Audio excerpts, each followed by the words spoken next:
नमस्कार। वक्फ सुधार बिल लोकसभा और राज्यसभा दोनों सदनों से पास होने के बाद और महामहिम राष्ट्रपति के उस बिल पर अपना हस्ताक्षर कर देने के बाद अब नया वक्फ कानून अपने अस्तित्व में आ चुका है। किंतु कुछ बुनियादी प्रश्न अभी भी अनुत्तरित हैं, जिसका उत्तर आज देश जानना चाहता है।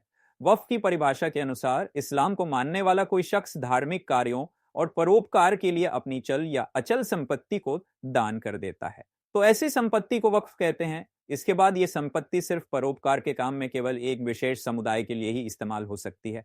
अब यहाँ सवाल ये उठता है कि क्या बाबा साहब डॉक्टर अंबेडकर के संविधान में ऐसे धार्मिक कानून या प्रथा की कोई जगह होनी चाहिए जो सांप्रदायिक हो और जिससे सिर्फ एक ही समुदाय के लोगों को लाभ मिलता हो। भारत के कई दानकर्ता जिन्होंने बड़े बड़े अस्पताल, यूनिवर्सिटी, अनाथालय और धर्मशाला बनवाए, उन्होंने इसे केवल एक ही समुदाय के लिए नहीं बनवाया है, बल्कि सभी लोगों के लिए बनवाया है। तो क्या बाबा साहब के संविधान में किसी सांप्रदायिक कानून की जगह होनी चाहिए? अगर नहीं तो क्या सन 1954 में वक्फ का कानून बनना उचित था? देश के सभी बुद्धिजीवी लोगों को इस पर विचार करना चाहिए।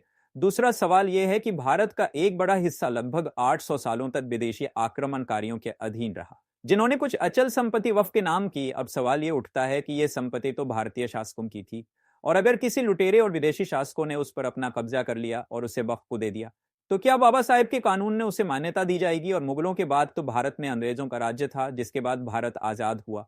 तो क्या आजाद भारत में सैकड़ों साल पहले विदेशी लुटेरे शासकों द्वारा किसी को दी गई जमीन की कानूनी मान्यता होनी चाहिए? देश को इस पर विचार करना चाहिए। और तीसरा और सबसे महत्वपूर्ण सवाल है कि सन 1947 में भारत को छोड़कर पाकिस्तान जाने वाले लोगों की संपत्तियों को वक्फ संपत्ति घोषित किया गया। क्या यह उचित था? क्या ऐसी संपत्तियों को शत्रु संपत्ति घोषित नहीं करना चाहिए और सरकार को उस पर अपना कब्जा करके उसे सभी गरीब भारतीयों के कल्याण के लिए नहीं प्रयोग किया जाना चाहिए? तो वक्फ कानून के बारे में ये कुछ अनुत्तरित सवाल थे, जिसका जवाब आज देश जानना चाहता है। इस विषय में आपके क्या विचार हैं? कृपया इसे कमेंट सेक्शन में जरूर बताएं।